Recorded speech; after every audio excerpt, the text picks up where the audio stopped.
Imagine you're in the middle of like the worst anxiety spiral of your career. Your mind is just racing, you're totally paralyzed by indecision, and every single thing you thought you knew about your life feels like it's suddenly collapsing. Yeah, that's a really rough place to be. Right. And if you were looking for a lifeline in that exact moment, I mean, you probably wouldn't think to reach for a 5,000-year-old dialogue set on an ancient chariot battlefield. No, definitely not. It doesn't exactly sound like modern crisis management, you know.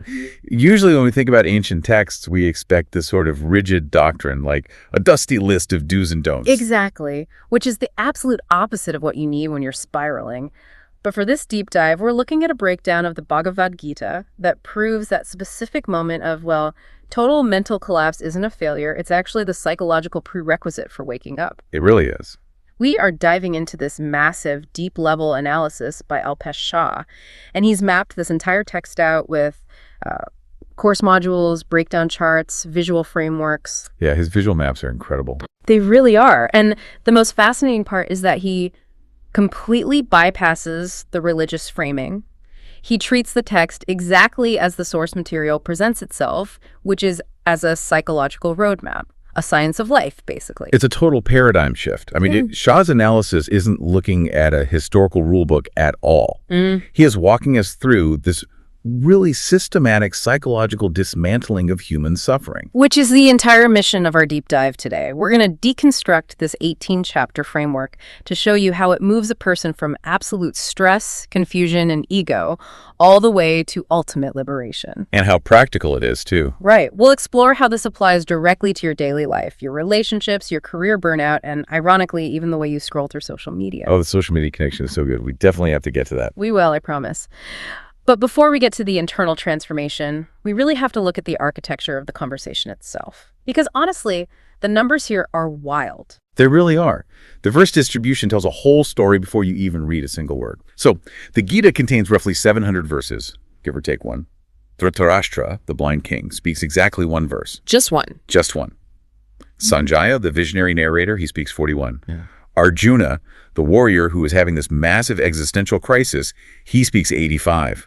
And Krishna, the guide, speaks the vast majority, 574 verses. When you look at that 85 to 574 ratio, it looks exactly like a high-level coaching or therapy session. It really does. You have the completely overwhelmed client, Arjuna, using his 85 verses to just, vent his paralyzing fear and confusion. And then you have Krishna using 574 verses to methodically dismantle that confusion. And how those 574 verses of guidance are organized, that is where Shah fundamentally challenges the traditional way this text is taught. Now, anyone who follows Eastern philosophy has probably heard of the popular three-part classification. Oh, right, the clean split. Yeah, exactly. It's usually taught where chapters 1 through 6 are karma yoga, which is the path of action. Chapters 7 through 12 are bhakti yoga, the path of devotion. And 13 through 18 are jnana yoga, the path of knowledge. It's essentially formatted like a college syllabus. It's popular because it's super easy to memorize, right? But Shah argues that while it's convenient, it's factually incomplete. It completely misses what he calls the true classical integration. Because the Gita isn't a textbook neatly divided by subject matter. Not at all. All three yogas, action, devotion, and knowledge, they're mixed into almost every single chapter. I mean, chapter 2 alone contains profound jnana about the eternal soul, layered right on top of karma, which is the gritty mechanics of daily duty. So the structure isn't topical at all. It's actually tracking the psychological evolution of the listener. Yes, exactly. Like, you don't jump from a chapter on action to a chapter on devotion just because the syllabus says it's time to switch. Yep. You move there because your mind has reached the absolute limit of what action alone can solve. That is the very core of Shah's framework. The text evolves as the human mind evolves. It charts three highly specific phases of an internal journey. And the first phase, which covers chapters 1 through 6, is the crisis as the catalyst, which is so interesting because if this is a journey toward enlightenment, you'd think it begins with, a serene meditation retreat. Right, some peaceful chanting or something. Oh, yeah. But it starts with a brutal mental breakdown. Chapter 1 is literally called Arjuna Vishada Yoga, which translates to the yoga of Arjuna's grief. Psychologically, we're watching overthinking lead to total emotional collapse. Yeah. Arjuna is literally on a battlefield, but the war is entirely internal at this point. He has completely lost his compass for right and wrong. And Shah points out something really profound here. When you hit that kind of wall in your own life, when you throw your hands up and say, my life is wrong, everything I've built is wrong, society usually calls that a weakness or like a depressive episode. A failure to cope. Exactly. But spiritually, that confusion is the necessary door to awakening. You cannot rebuild the house until the old foundation cracks. And that crack is what finally allows new information in, which is exactly why chapters 2 and 3 immediately introduce Sankhya and Karma Yoga. Yeah, okay, break that down for us. So Krishna initiates this massive identity shift. He tells Arjuna to stop identifying with a temporary panicked mind and start identifying as the witness to the panic. Alongside that, Karma Yoga introduces the concept of doing your duty without any attachment to the fruit of the action. Wait, hold on. This is where my modern brain really rebels against ancient philosophy. I think everyone's does. Acting without wanting the fruit. I mean, if I'm grinding away on a massive presentation for my company, I want the promotion. I want the bonus, you know? If I train myself to completely detach from the result, why would I work hard at all? Doesn't that just turn into workplace apathy? This is one of the biggest modern hurdles to this text, for sure. And Shah addresses it beautifully in his Level 1 course principles. He challenges our fundamental definition of what actually causes burnout. Okay, I'm listening. We assume we are exhausted by the physical work, right? The typing, the endless meetings, the late hours. But the actual physical action isn't what drains you. The exhaustion comes from the agonizing anxiety over the result. Oh, wow. It's the, what if my boss hates this? What if someone else gets the promotion? What if I totally fail? So it's the mental friction, not the motion itself. Exactly. You're spending like 80% of your energy trying to control a future that hasn't even happened yet. Yep. When Karma Yoga tells you to drop the I am the doer ego, you drop that friction. You focus entirely on the craftsmanship of the presentation itself. You still act, but you act with this surgical focus because your energy isn't leaking into the future. Because you stop holding your own happiness hostage to the outcome. Right. That shifts the entire dynamic. You still do the work, and probably better than before, but that desperate neediness is just gone. Which perfectly sets up chapters 5 and 6. This is where Krishna redefines renunciation and meditation. Because renunciation isn't packing your bags, leaving your family, and changing your clothes to go live in a cave somewhere. No, that's just changing your physical zip code. True renunciation is the internal letting go of the I that constantly demands things go its way. And meditation isn't violently forcing your mind to be quiet. It's deeply understanding the mechanics of the mind so you no longer have to fight it. But here's the trap, and Shah points this out. Once you stop obsessing over the results of your actions, your ego gets incredibly sneaky. Oh, it really does. It realizes it can't control the outcome of your work anymore, so it pivots. And it tries to control the environment and the people around you instead. And that specific hurdle forces a massive shift in the journey. Right, which means we enter phase 2. Right. This is chapters 7 through 12. The journey shifts from the agonizing search for answers to the profound act of surrender. This is a deep dive into Bhakti Yoga. And it kicks off with some really heavy existential truths. Chapter 8, Akshara Brahma Yoga, introduces the idea that what you remember at the exact moment of your death dictates your ultimate destiny. Which, taken literally, sounds terrifying. Yeah, like you have to cram for a final exam in your last 5 seconds of life. Bashar demystifies this completely.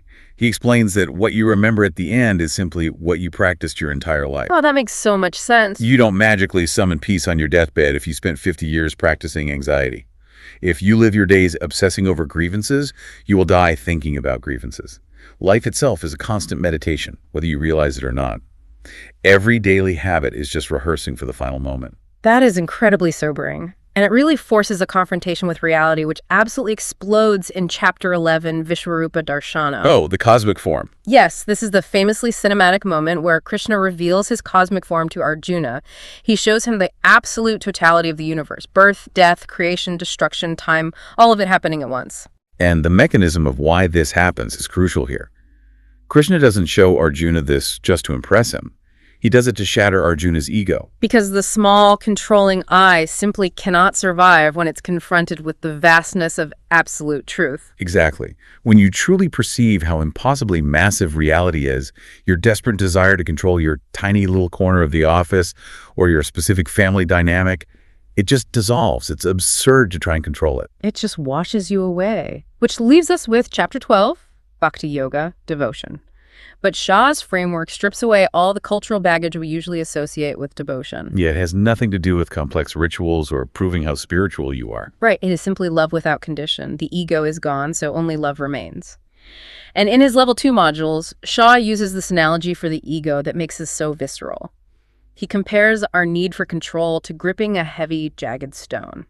Walk us through how he implies that, because it's a great visual. So imagine you are holding a jagged stone in your fist, gripping it as tightly as you possibly can. We do this with the expectations we place on our spouses, our careers, our self-image. We white-knuckle this specific idea of how life should be. Yeah. And then we constantly complain that our hands are bleeding. We blame the stone. We blame our spouse for not acting right. We blame the economy.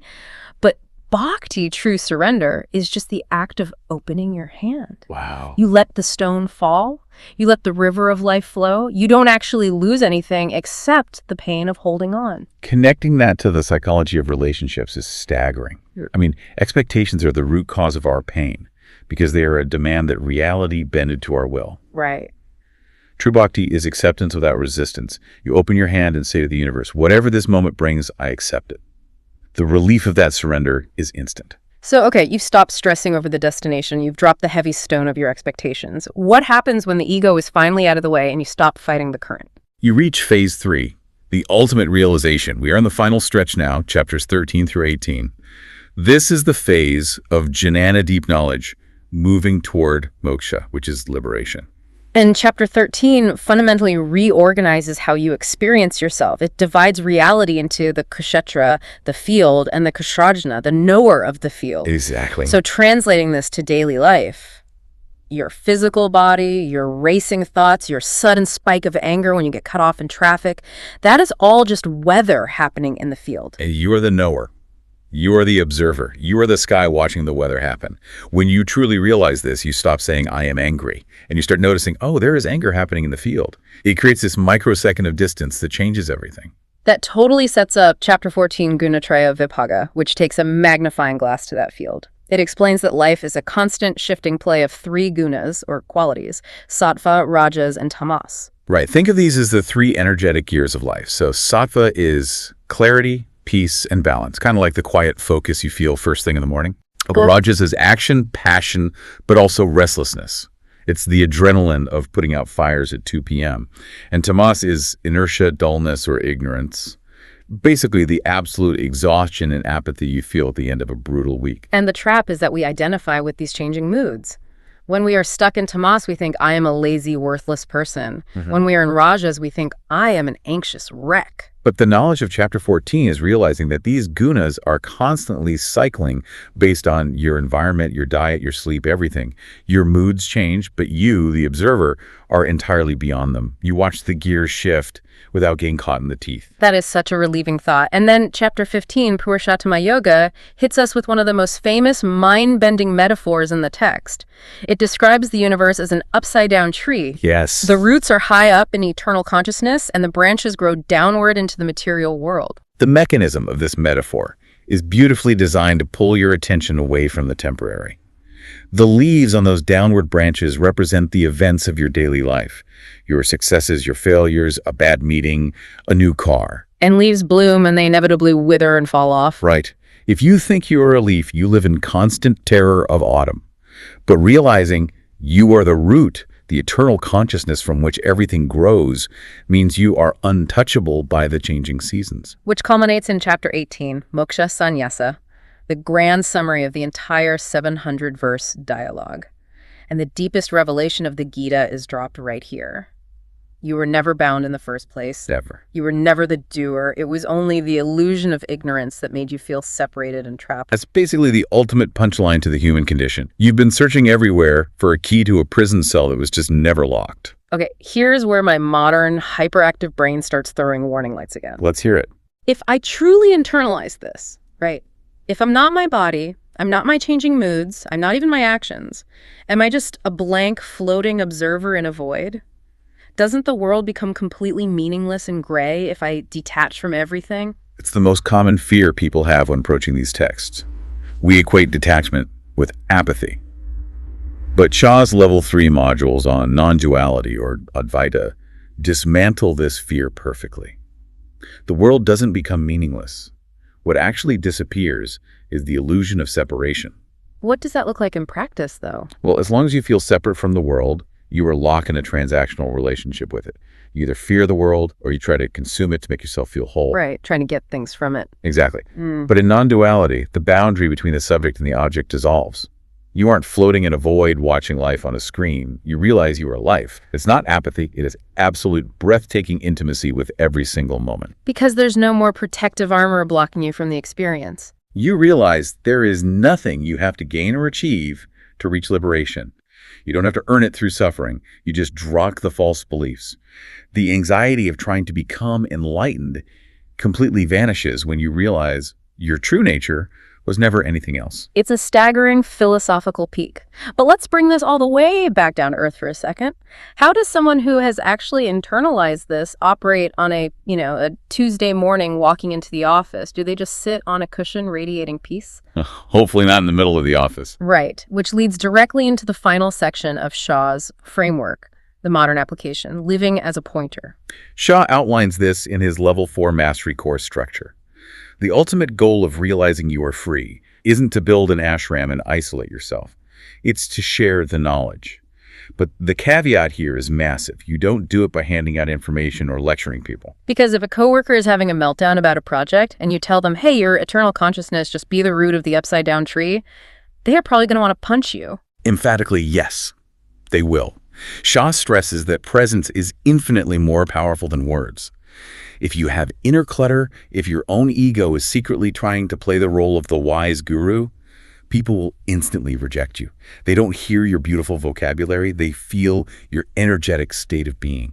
The source material mentions a specific way to handle Q&A sessions or moments when people ask you for advice, and it is so practical. Shaw advises a 50-50 approach. Yes, I love this part. Spend 50% of the time explaining and 50% letting the person see the truth themselves by asking a question back to them. Because when people ask, why is this terrible thing happening to me, they usually aren't looking for a logical flowchart of cosmic cause and effect. That question is rooted in pain. They want to be seen. By pausing and asking them, where do you feel that tension right now? You act as a mirror. You point their attention back to their own inner observer. You stop being a teacher who dispenses facts and you become a living example who just points the way. And honestly, this next part is my absolute favorite piece of the entire analysis. The modern twist. Yes. We started this deep dive talking about an ancient chariot, a battlefield, and a dialogue spanning 700 verses in antiquity. And the ultimate modern application Shaw outlines for sharing this wisdom today: content creation. Translating this ancient truth into modern formats like Instagram Reels and short-form video. It sounds totally jarring at first, doesn't it? It really does. But the medium changes while the mission remains identical. Shaw's rule for digital creation is profound. You create for truth, not for likes. If your goal is to hack the algorithm and go viral, you are right back in karma yoga acting for the fruit. You are trapped in ego again. You're gripping the stone. Exactly, gripping the stone. But if you can condense a profound insight into a 60-second video, simply to act as a pointer for someone who is desperately scrolling through their phone in a moment of midnight anxiety, that is the absolute highest form of modern karma yoga. The irony is just fantastic. Arjuna needed 85 verses of venting on a battlefield, and today someone might just need one really authentic, egoless reel while they're riding the subway to snap them back to the present moment. The packaging is vastly different, but the core transformation is identical. If we synthesize this entire roadmap from Chapter 1 to Chapter 18, from Shaw's Level 1 principles to his Level 4 mastery, it is one continuous, inescapable flow. The whole journey. Yes. Yes. The ego experiences a catastrophic crisis. That crisis forces a purification of your actions. That purification leads to the ultimate surrender of control. Surrender opens the mind to true knowledge, and that knowledge culminates in the realization of liberation. A complete and total identity shift. It's the journey from starting with the panic, isolated question, who am I, to realizing through devotion that God or truth is everywhere, to finally resting in the ultimate non-dual realization. I am that. I am that. It's so powerful. And as we wrap up this deep dive into Shaw's framework, I want to leave you with a final thought to mull over. We talked at the very beginning about Phase 1, Chapter 1. Arjuna's profound confusion, his emotional collapse, his absolute certainty that his life was falling apart. And we learned that this wasn't a failure, it was the necessary catalyst. The old foundation had to crack to let the light in. The prerequisite for liberation. So think about your own life right now. Think about the exact problem, the crisis, or the deep confusion you are stressing over at this very moment. The relationship issue, the career roadblock, the anxiety you are desperately wishing would just go away. What if that specific struggle isn't actually an obstacle blocking your path? What if that crisis is the very door you need to walk through to finally wake up?